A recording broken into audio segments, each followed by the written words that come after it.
আসসালামু আলাইকুম রহমতুল্লাহ বারাকাতুহু। মাশাআল্লাহ গাইস, আজকে নিয়ে আসলাম আমাদের রেস্টুরেন্টটা হলো ইন্দোনেশিয়াদের জন্য।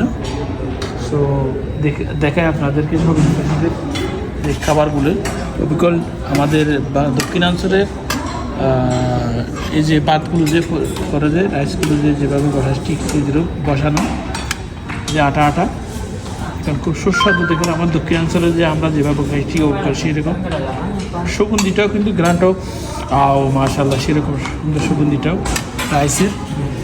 আর সাথে সেখানে আছে সবজিটা দেখেন, সবজিটা একেবারে ফ্রেশ ভেজিটেবল, সাথে এখানে কোনো মরিচ বা মশলা জাতীয় কিছু দেওয়া হয় না, ফ্রেশ সবজি, খুব সুস্বাদু এগুলি খাবার, যে আমাদের পাহাড়ি অঞ্চলের লোকদের মতো খাবার।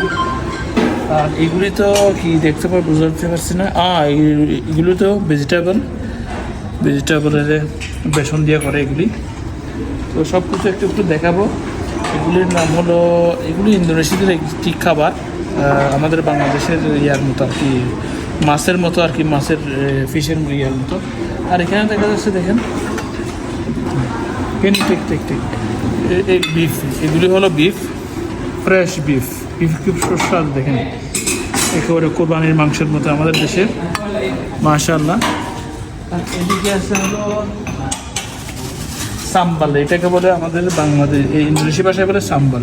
এগুলো সব মরিচ কিন্তু প্রচুর জাল, কিন্তু এইগুলি কিন্তু প্রচুর জাল।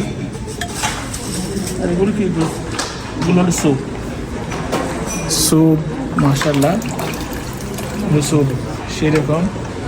আর এতে কিছু আছে হলো নুডলস, মাশাআল্লাহ নুডলস একজন হাজিয়ে নিচ্ছে অলরেডি। আমি একটু ট্রাই করি নুডলসগুলি। সো আপনাদের দেখার টেস্টটি কীরকম সেটা দেখানোর জন্য আপনাদেরকে বলবো, মাশাআল্লাহ কেউ। সো এখানে হলো আপনাদের আবার এটা হলো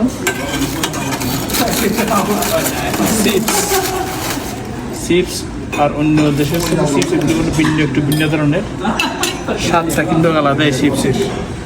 সো খাওয়ার সময় আপনাদেরকে বাকিটা টেস্টটা বলবো ইনশাআল্লাহ। সো গাইস,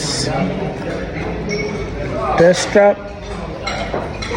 শেয়ার করে আপনাদেরকে, এই যে সাম্বালের সাথে এই চিপস দিয়ে যখন এভাবে, মাশাআল্লাহ সেরকম। আর যে বিফটা দিয়ে দেখি,